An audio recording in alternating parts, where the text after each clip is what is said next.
Students, நம்ம next பார்க்க போற எக்ஸசைஸ் என்னன்னு பாத்தீங்க அப்படின்னா exercise number 2 testing of DC starters. என்னென்ன ஸ்டார்டர்ஸ் DC ஸ்டார்டர்ஸ்னா 3 point starter 4 point starter.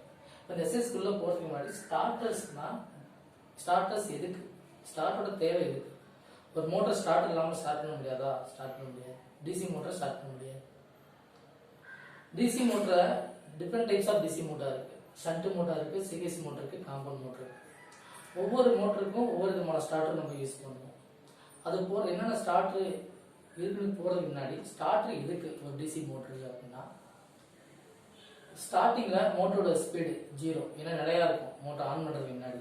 Speed 0வா இருக்கும்போது பேக் EMF தான் இருக்கு. பேக் EMF மோட்டர்ல தூண்டப்படாது. எப்படி சார் சொல்றீங்க அப்படின்னா, அங்க ஈக்குவேஷன்லாம் எழுதி EB = P + Zn/60A அந்த ஈக்குவேஷன் எழுதி ஸ்பீடு 0வா இருக்கும்போது பேக் EMF ஆரம்பத்துல இருக்காது. அப்போ நம்ம டிரைவ் பண்ணிருக்கோம். இந்த ஸ்பீடு 0வா இருக்கனால பேக் EMF தூண்டப்படாது.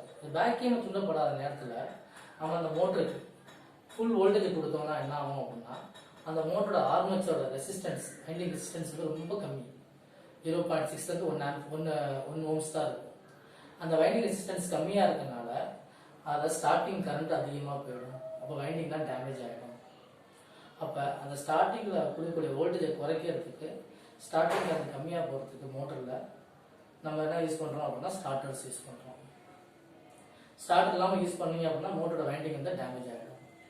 அதுக்கப்புறம் பேக் மோட்டர் ஸ்பீடு பிக்கப் ஆனதுக்கப்புறம் நம்ம ஃபுல் வோல்டேஜ் ரேட்டர் வோல்டேஜ் கொடுத்து தொடர்ந்து நம்ம மோட்டரை ஸ்டார்ட் பண்ணிடுவோம்.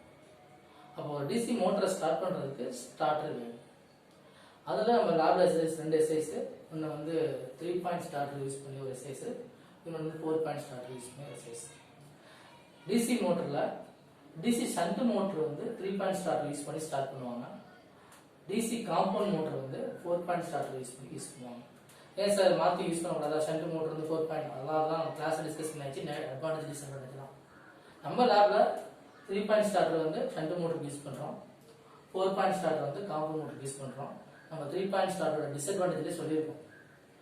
3 பாயிண்ட் ஸ்டார்டர் வந்து நிலையான ஸ்பீடுக்கு மட்டும் தான் ஏற்றுறது, வேரியபிள் ஸ்பீடுக்கு ஏற்றது இல்லை. அப்போ ஷண்ட் மோட்டர் தான் கான்ஸ்டன்ட் ஸ்பீடு மோட்டர். அதனால தான் 3 பாயிண்ட் ஸ்டார்டர் வந்து ஷண்ட் மோட்டருக்கு யூஸ் பண்ணுறோம்.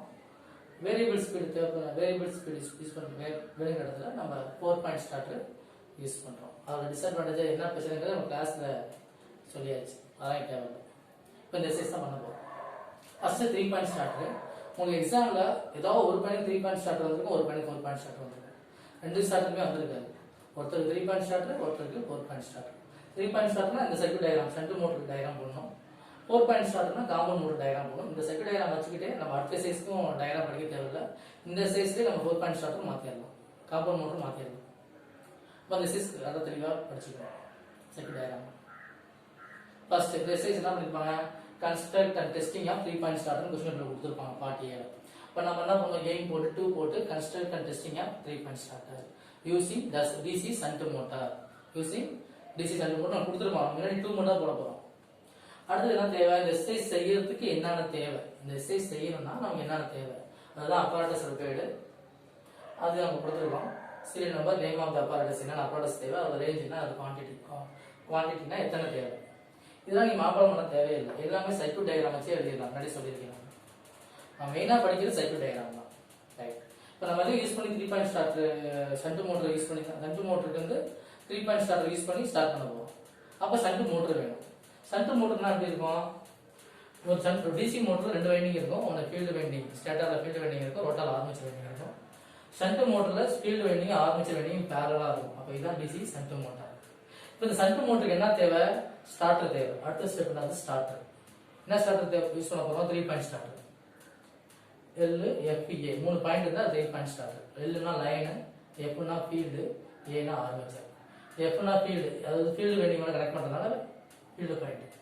இது ஆர்மேச்சர் வைண்டிங்கோட கனெக்ட் பண்ணுறதுனால தான் ஆர்மேச்சர் பாயிண்ட் வந்து ஆர்மேச்சர் வைண்டிங்கோட கனெக்ட் பண்ணுறதுனால இது ஆர்மேச்சர் பாயிண்ட். இது சப்ளையோட கனெக்ட் பண்ணுறதுனால லைன்னா சப்ளை, இது லைன் பாயிண்ட். இந்த 3 பாயிண்ட் இருக்கனால இது 3 பாயிண்ட் ஸ்டார்டர். நம்ம ஃபீல்டு போகிற கரண்ட்டை வந்து வேரி பண்ணி ஆகணும். அப்போதான் ஸ்பீட் இன்க்ரீஸ் பண்ண முடியும். அதுக்கு ஃபீல்டு போகிற கரண்ட்டை வேரி பண்ணணும்னா, இப்போ போகிற கரண்ட்டை வேரி பண்ணணும்னா நம்ம என்ன போடணும், ரியோஸ்டாட், வேரியபிள் ரியோஸ்டாட் போட்டாகும். அதான் இங்கே போட்டிருக்கோம், ரியோஸ்டாட். அடுத்தது இந்த மோட்டருக்கு என்ன தேவை, சப்ளை தேவை. என்ன சப்ளை தேவை, இந்த மோட்டரோட நேம் பிளேட் டீடைல்ஸ் பார்த்தீங்கன்னா தெரியும். 220 volt DC shunt motor 19 amps கொடுத்துருப்பாங்க. அப்போ வோல்டேஜ் எவ்வளோ தேவை இந்த மோட்டருக்கு? 220 வோல்ட் மோட்டர் தேவை, 220 வோல்ட் சப்ளை தேவை. அப்போ சப்ளை வந்து டிசி சப்ளை, டிசி மோட்டர்னா டிசி சப்ளை. அப்போ ஃபர்ஸ்ட் சப்ளை 220 வோல்ட்.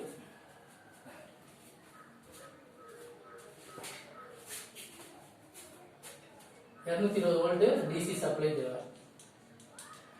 அந்த மோட்டருக்கு சப்ளை கொடுத்தாச்சு. அடுத்து போற கரண்ட் வோல்டேஜ் மெஷர் பண்ணுமா இல்லையா? அப்போ அதுக்கு மெஷரிங் இன்ஸ்ட்ருமெண்ட்ஸ் தேவையா இல்லையா?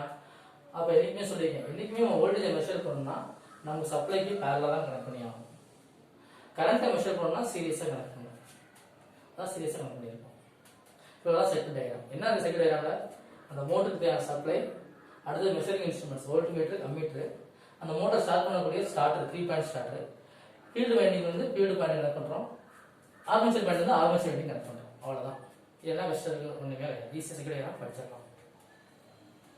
இப்போ இந்த சர்க்யூட் டயக்ராம் வரைஞ்சிட்டீங்க. அடுத்து ரேஞ்ச்லாம் என்ன சார் மாப்படம் பண்ணணுமா? ஒண்ணுமே தேவை கிடையாது. இந்த மோட்டர் 220 வோல்ட் சப்ளை தர, அப்போ வோல்டேஜ் எவ்வளவு தான் இருக்க போகுது? அந்த 220 வோல்ட் தான் மெஷர் பண்ண போறேன்.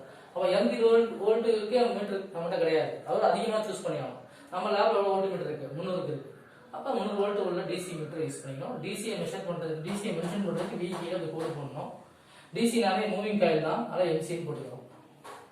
அதில் எத்தனை ஆம்ஸ் மோட்டர்னா 19 ஆம்ஸ் மோட்டர். நம்ம லோட் டெஸ்ட் பண்ண ஸ்டார்ட் பேசி ஸ்டார்ட் தான் பண்ண போறோம், லோடு கொடுக்க போறது கிடையாது.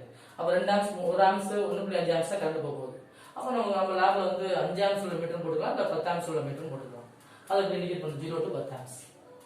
இது டிசினால மேல பிளஸ் கீழே மைனஸ் வரும், அந்த சைடு பிளஸ் மைனஸ் போட்டுக்கிறோம். இது டிசி அம்மீட்டர்னால கீழே போட்டுக்கிறோம். இவ்வளவுதான் நம்ம ரேஞ்ச் எழுதுறது. அது ரியல் ரேஞ்ச் என்னன்னு பாத்தீங்க அப்படின்னா 400 ஓம்ஸ் 1.1 ஆம்ஸ். இதெல்லாம் வந்து ஒவ்வொரு காலேஜுக்கும் மாறிட்டே இருக்கும். நம்ம காலேஜில் இருக்கிற ரியல் வந்து 400 ஓம்ஸ் 1.1 ஆம்ஸ். இவ்வளவுதான் சர்க்யூட் டயக்ராம். ஓகேவா? அடுத்தது நம்ம என்ன செய்ய போறோம் எக்ஸசைஸ்ல, இந்த சர்க்யூட் டயக்ராம் வரைஞ்சதை வச்சு நம்ம கனெக்ஷன்ஸ் கொடுக்க போறோம். அது கனெக்ஷன்ஸ் கொடுத்துட்டு நம்ம என்ன செய்யணும், இல்லை மோட்டரை வந்து சுவிட்ச் ஆன் பண்ணுவீங்க. இந்த எம்சிபி போர்டில் நம்ம வந்து பழைய காலத்து மெத்தடே போட்டிருக்கோம்.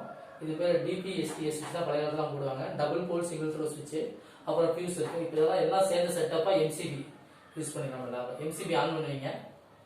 எம்சிபி ஆன் பண்ணா வோல்ட்மீட்டர்ல வந்து ரீடிங் 220 வோல்ட் காமிக்கும், ஆனால் அம்மீட்டர்ல காமிக்காது. ஏன்னா அந்த field winding armature winding current போயிருக்காது, சர்க்யூட் ஓப்பன்ல இருக்கும். ஆனால் 3 பாயிண்ட் ஸ்டார்டர் வந்து நம்ம என்ன பண்ணுவோம், நகர்த்துவோம், கொஞ்சம் கொஞ்சமாக நகர்த்தி அப்புறம் செட் பண்ணுவோம். அப்போ அந்த ஃபீல்டில் ஆர்மேச்சர் கரண்ட் போய் நம்ம மோட்டர் வந்து சுத்த ஆரம்பிக்கும். பட் சுத்தும் போது மோட்டரோட ரேட்டட் ஸ்பீடு 1500 சுத்தமான சுத்தாது, 1480 அப்படி சுத்தும். அப்போ நம்ம என்ன பண்ணுவோம், ஃபீல்டுக்கு போகிற கரண்ட் அட்ஜஸ்ட் பண்ணி ஸ்பீடை இன்க்ரீஸ் பண்ணுறோம். அதுதான் இந்த ரியல் ஸ்டார்ட். இந்த ரியல் ஸ்டார்ட் என்ன பண்ணுறோம் அப்படின்னா, ஃபீல்டுக்கு போகிற கரண்ட்டை கொஞ்சம் ரெசிஸ்டன்ஸ் வந்து குறைச்சி கரண்ட் அதிகப்படுத்துவோம்.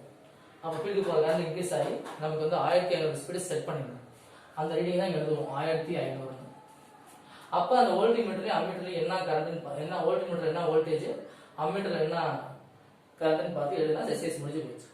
வோல்ட்மீட்டர்ல என்னதான் ரேஞ்ச் இருக்கும், நம்ம வோல்ட் தான் கொடுக்குறோம், 220 வோல்ட் தான் கொடுக்குறோம். அப்போ அவ்வளோதான் இருக்கும், 210 இல்லை 216 அப்படிதான் இருக்கும். அன்னைக்கு நம்ம லேபோட செட்டப் கொடுத்தது 216 வோல்ட். கரண்ட் எவ்வளோ தான் இருக்கும், நம்ம வந்து 19 ஆம்ஸ் மோட்டர் இருக்கு, நம்ம லோடே தரல, இப்போ நோ லோடு தான். இப்போ மினிமம் பார்த்தீங்கன்னா 1.5 ஆம்ஸ் இல்லை 1.4 ஆம்ஸ் வரும். That's all exercise. கால்குலேஷன் கிடையாது, லேப் கிடையாது. ஃபர்ஸ்ட் இந்த மோட்டருக்கு சப்ளை கொடுத்து ஒரு ஸ்டார்டர் மூலமா ஸ்டார்ட் பண்றோம். ஷண்ட் மோட்டருக்கு 3 பாயிண்ட் ஸ்டார்டர் யூஸ் பண்ணிக்கிறோம். ஸ்டார்ட் பண்ணி இந்த ரேட்டட் ஸ்பீடை செட் பண்ணி இந்த ரியோ ஸ்டார்ட் அட்ஜஸ்ட் பண்ணி செட் பண்ணி வோல்ட் என்ன கரண்ட் என்ன மெஷர் பண்ணா முடிஞ்சு போச்சு. That's all. Okay, the 3 point starter. Next 4 point starter. Next வந்து 4 point starter.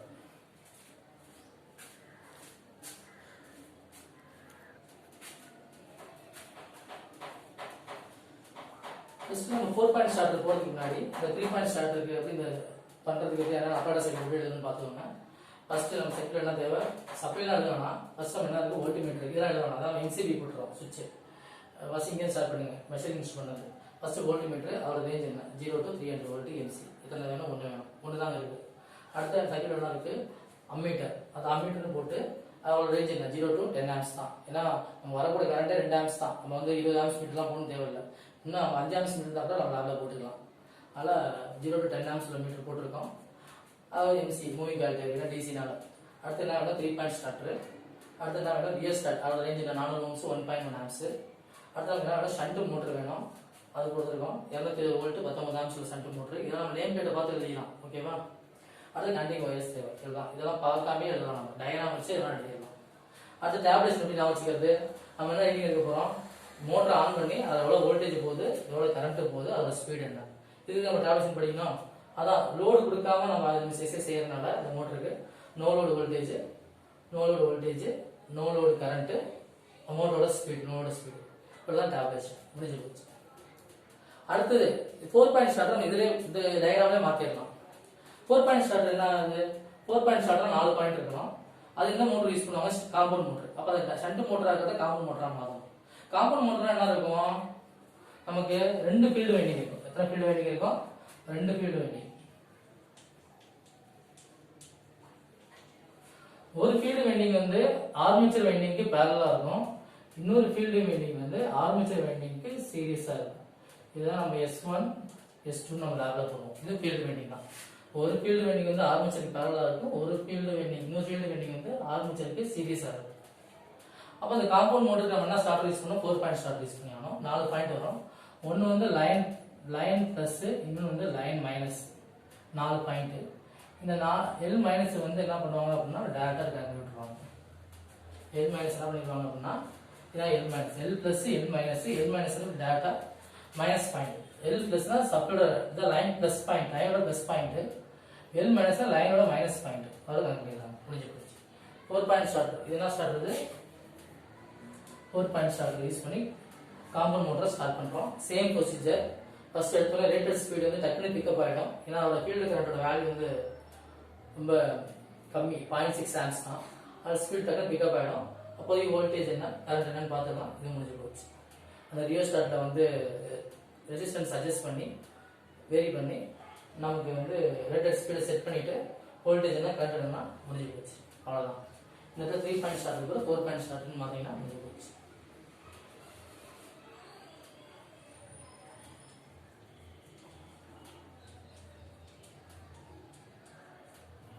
Three point starter ஒருத்தர் கேட்பாங்க, 4 பாயிண்ட் ஸ்டார்டர் ஒருத்தர் கேட்பாங்க. 3 பாயிண்ட் ஸ்டார்டர்னா 3 பாயிண்ட் ஷண்ட் மோட்டர் டயக்ராம் போடு. 4 பாயிண்ட் ஸ்டார்டர்னா காம்பவுண்ட் மோட்டர் யூஸ் பண்ணி டயக்ராம் போடு. That's all. தேங்க்யூ.